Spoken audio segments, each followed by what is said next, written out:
Baginda berdua berada di Kota Kinabalu untuk menghadiri majlis perkahwinan anak tuan yang pertama Governor di Sabah ini, dan lepas ini sambung dengan persidangan majlis raja-raja pada awal depan di Kuala Lumpur, dan saya juga mewakili tuan kedua bersama dengan Tuan Muda.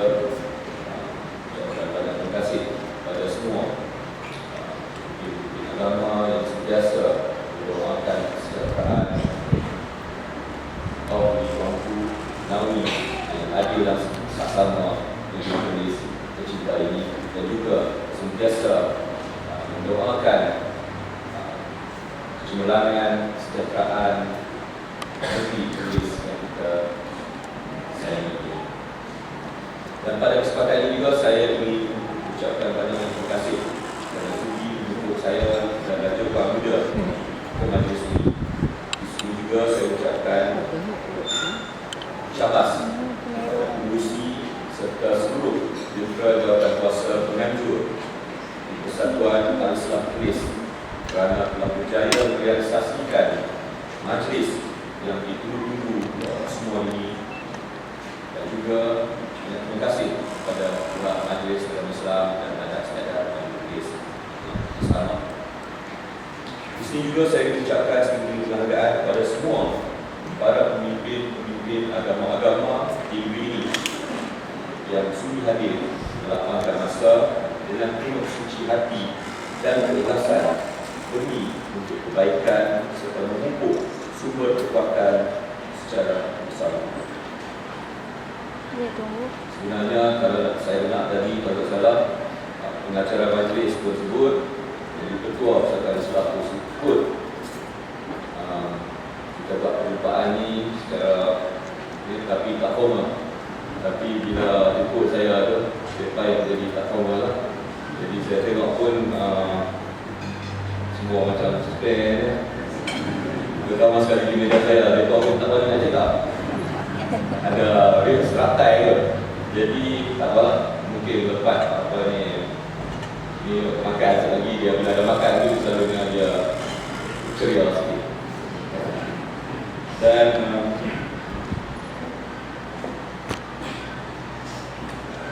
saya juga sebenarnya ada hobi baru, Tailwisker.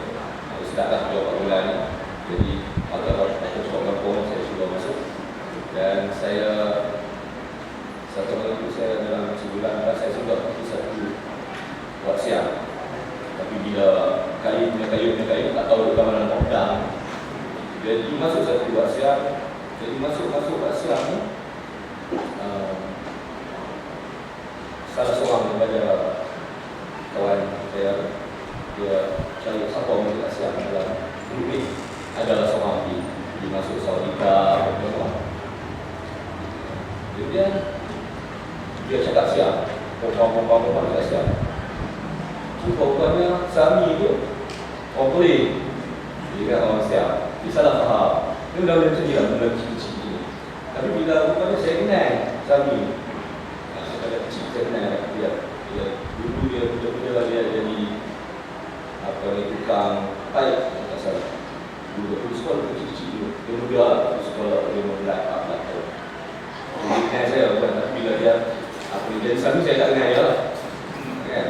Jadi tak apa, tapi saya yang saya tertarik adalah dia kata dalam sembang-sembang tu dia cerita pasal dia punya kita tanya bakal larang dan sebagainya untuk pengajian melawat buat dan sebagainya. Itu salah satu yang menarik dia kata setiap kita bernafas kita bagi dua. Maknanya setiap kali kita nafas kita bagi dua lagi. Jadi saya rasa inilah peluang untuk kita tidak merugikan dengan apa ni bala-bala berprasangka bala biasa kadang-kadang bala berprasangka kita makin macam tadi disebutkan oleh salah satu daripada wakil, kita kena tengok banyak persamaan daripada kita tengok apa yang kita boleh dengan cara ni saya kira negara kita dan negara kita akan boleh maju ke depan. Kita tengok disebutkan oleh wakil presiden tadi unity negara sendiri. Ini satu aset, bukan satu liability untuk negara kita. Kita nak cari kekurangan memang cukup banyak. Juga disebut tadi Arwina sampai segi yang kalau nak cari apa yang tak kenal tu okey, saya masuklah nanti kalau saya maklum ni kita terlepas ke 12 yang agama Buddha tak ada makan ke 12, jadi saya nak terus ke poin. Hadirin sekalian, di negara kita agama berkaitan rapat dengan kebenaran kaum majoriti di mana diketahui umum adalah Melayu yang beragama Islam, diikuti kaum Cina yang beragama Buddha, Confucius dan Taoism, serta kaum India yang beragama Hindu dan lain-lain. Agama Kristian merupakan agama yang sedang berkembang melintasi kaum. Mengikut statistik daripada Bureau of East Asian and Pacific Affairs, di negara ini populasi Muslim adalah seramai 60,4%, manakala bukan Islam sebanyak 39,6%, dan Kristian sebanyak 9,1%, Buddhis 19,2%, Hindu 6,3%, Confucius dan lain-lain sebanyak 5%. Maaf saya tidak ada exact figures untuk see. Keadaan ini semuanya menuntut untuk kita saling memahami latar budaya dan anutan agama antara satu sama lain.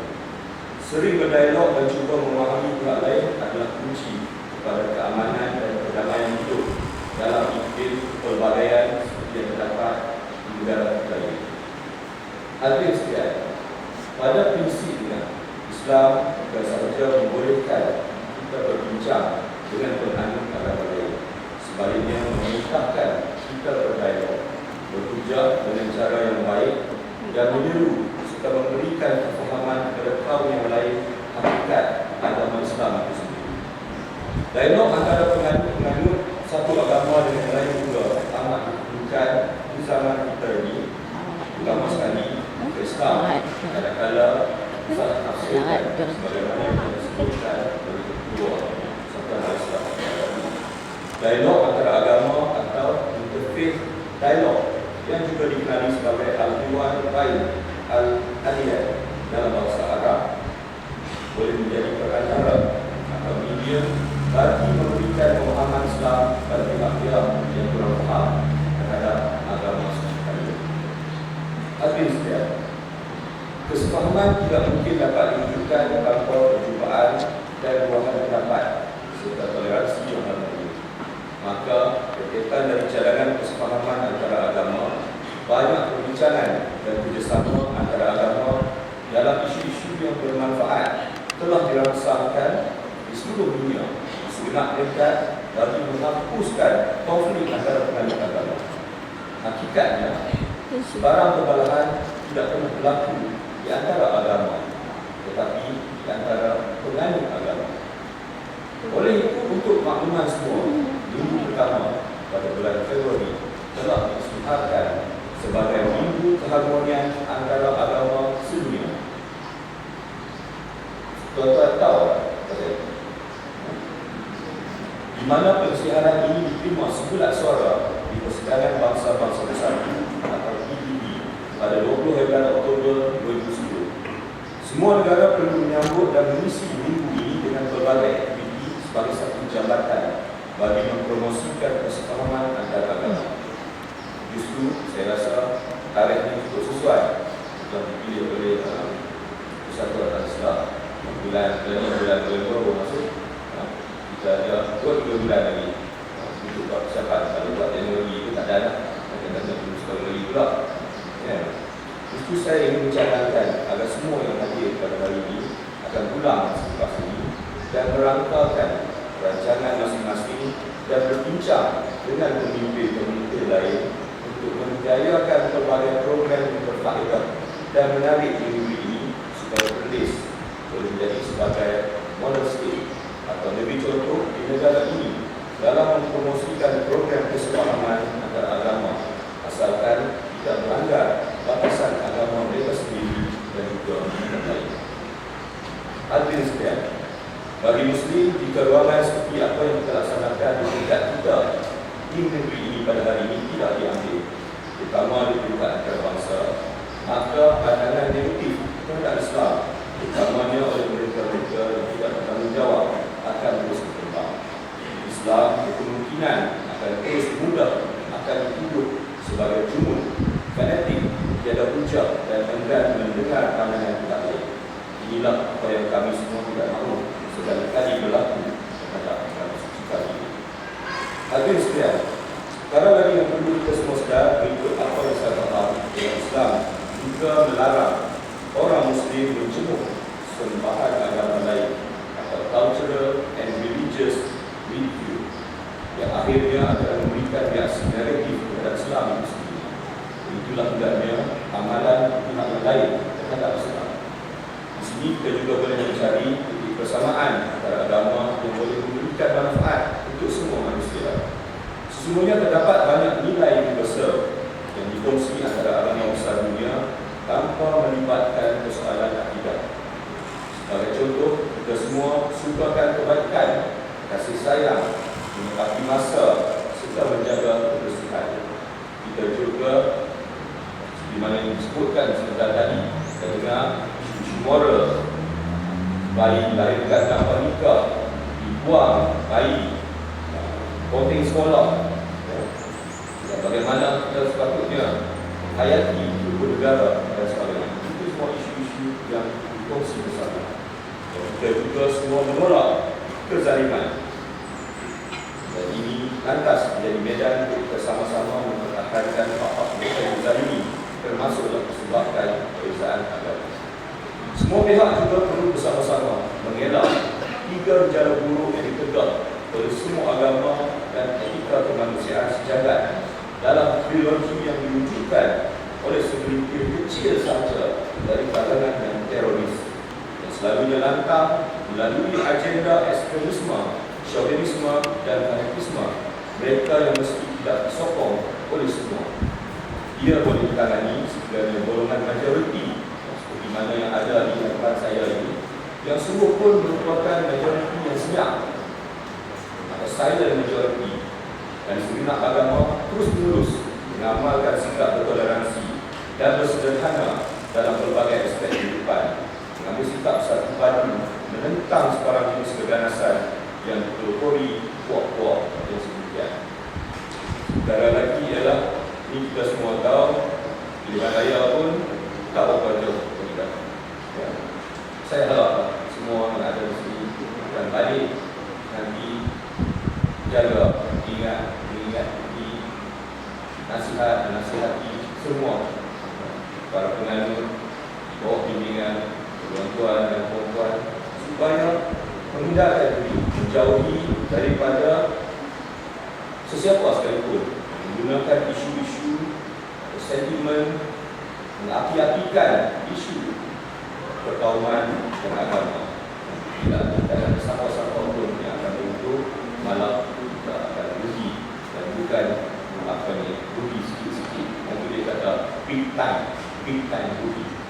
Rugi sikit-sikit, dia kata rugi big time ni supaya hadirin sekalian. Sebagai kesimpulannya, saya amat berharap agar semua para hadirin sebagai pemimpin agama yang dihormati di negeri ini akan terus menerus berusaha menyuburkan rasa hormat dan menghormati dan bermuhibah secara serius dan penuh komited di kalangan agama masing-masing seperti berikut. Pertama, tidak mengganggu dan campur tangan di dalam hal-hal dalaman agama orang dan kaum lain.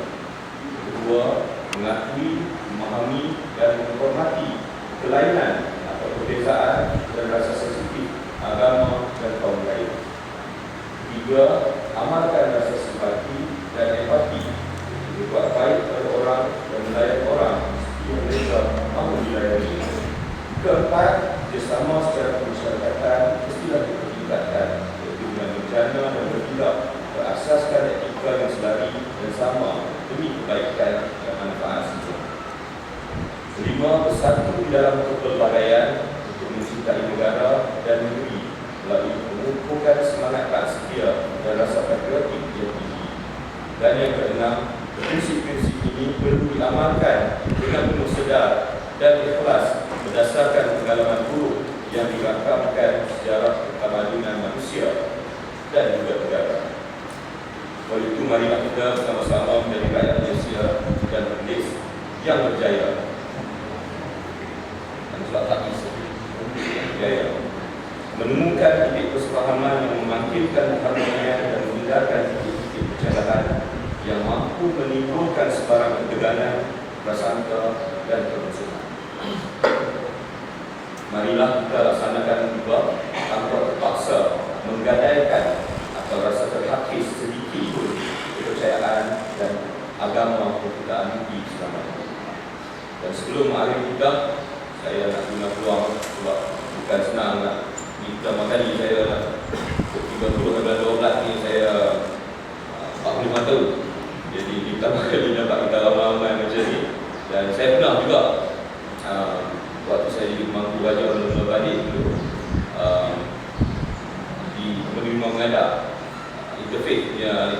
Tapi bila itu tak federal, jadi mula-mula tu semua terang bila kemudian ada bila mari isu-isu soalan bila kami makan, jadi dia jadi detail sikit. Bila detail kita buat soalan, jadi kita untuk hari ini saya memang happy lah sangat sebab kita nak ke depan, bukan kita nak ke belakang. Ya. Jadi saya nak guna kesempatan ini sebab saya pun selain daripada jadi ketua Majlis Islam, saya juga Komander Regimen 04 sebagai pengurus Yayasan Malaysia Putra dan Chancellor Malaysia Perlis. Sebagai contoh, pengurus Malaysia Perlis, Datuk Kamarudin dan Chancellor membagi satu slogan, "Unimen Juara Persatuan." Kita tak kata kita perfect, kita cuba pelbagai jalan untuk persatuan. Sebagai contoh, bila dalam bilik kita dom, kita pakai dom, kita pakai bilik itu, kita cuba pairkan belakang bilik itu bagi campur agama sebagai supaya kita faham. Bila kita ada sport, bila kita ada budayaan dan sebagainya, kita cuba bagi ada percampuran kaum dalam setiap aktiviti yang diadakan. Meskipun bukan perfect, tapi kita cuba ke arah tersebut. Itu juga Yayasan Malaysia Putra. Setiap program kita ambil juga Yayasan Malaysia Putra salah satu daripada yayasan negeri yang tak ada apa ni racial punya ni. Jadi semua kalau anugerah pelajar terbaik bangsa apa sekalipun dia akan diberikan. Dan even kita bawa pelajar-pelajar terbaik setiap sekolah ke Pulau Pinang setiap tahun. Dan kita spesifikasi kalau ambil satu pelajar daripada kaum Siam, semua pun dia tak atau kalau dia tak jadi pelajar terbaik sekolah masing-masing. Jadi bila-bila itu kita amat penting. Dan Regimen 54 Askar Taniah juga kita akan menggunakan dengan semua masjid-masjid, tapi tak seberapa berjaya sebagaimana yang kita rancang. Tapi dari negara-negara baru dia akan cuba, iaitu satu masjid 4 anggota Askar Taniah baru setiap tahun. Kita cuba dulu start mula-mula, lepas tu dia jadi macam nak tek ayam. Masa tu kata ada ini untuk peribahasa sebab saya nak pantun macam wakil daripada kaum India ada saat ni apa ni Dr. Hariram, dia pandai pantun. Saya tak pandai pantun, jadi saya guna waktu yang main kerja. Dia je kan. Jadi sebab saya tengok saya dah pernah Bosnia, Vietnam dan sebagainya. Bila mereka perang, bila sudah tak ada tentera, kita kena pertahankan keluarga ibadat kita sendiri. Jadi waktu itu siapa nak jaga? Ibu bapa kita, isteri kita, anak-anak kita. Kita sendiri kena jaga. Jadi kalau kita tak terlatih, maknanya kita ada problem. Tapi untuk guru Dr. Haridam sudah mula kita cuba itu, tapi dia pergi belajar di Melbourne, jadi kita terbantu sejak sekarang nak start balik. Dan masjid-masjid juga, kita ada setengah masjid itu dah sampai 230, kita minta 4 orang, dia bagi 230 lah. Tapi yang masjid yang kosong pun ada juga. Jadi saya harap Haji Syukri dan jadi ni kita akan mulakan, sebab hari ini, bukan hari ini dan esok ada futsal masjid-masjid boleh kita nak cuba. Pada setiap masjid ada 4 orang remaja baru dari kawasan yang untuk sama-sama mempertahankan negara dan juga mempertahankan keluarga masing-masing. Lepas ini kita akan minta kerjasama semua temple, semua rumah-rumah ibadat di negara ini juga buat kerjasama. Jadi kalau berlaku sesuatu, kita boleh sama-sama pakat masing-masing mempertahankan family dan juga agama masing-masing. Ya? Dan melalui kita, saya mengucapkan selamat menyambut hari di Bali kepada semua yang berada di Melayu. Selamat menyambut Mahat Hijrah kepada umat Islam. Serta selamat menyambut hari Natal kepada yang beragama Kristian. Kalau kita nak sebut kayak Cina dan sebagainya, jadi satu orang pula kan. Jadi kita tak simpan tu. Bila kita jumpa pula lah, kita jumpa pula Februari nanti ke mana-mana. Ya. Dan sampaikanlah kita salam kepada tuan Raja dan juga perempuan juga saya juga tuan muda kepada semua rakan-rakan yang tidak dapat bersama-sama kita pada hari ini. Dan saya pesanan-pesanan kecil yang saya sebutkan tadi dan juga apa yang dikongsikan oleh wakil-wakil agama masing-masing yang ada tadi dan juga mungkin dalam perbicaraan sembang-sembang kita tadi diambil sebagai satu iktibar bahawa negara dan juga tempat yang bercemerlang identitas pertama dan sama-sama kita berjaya lebih baik daripada negara ini disebutkan untuk semalam, esok lebih baik daripada hari ini. Dan kata saya tersalah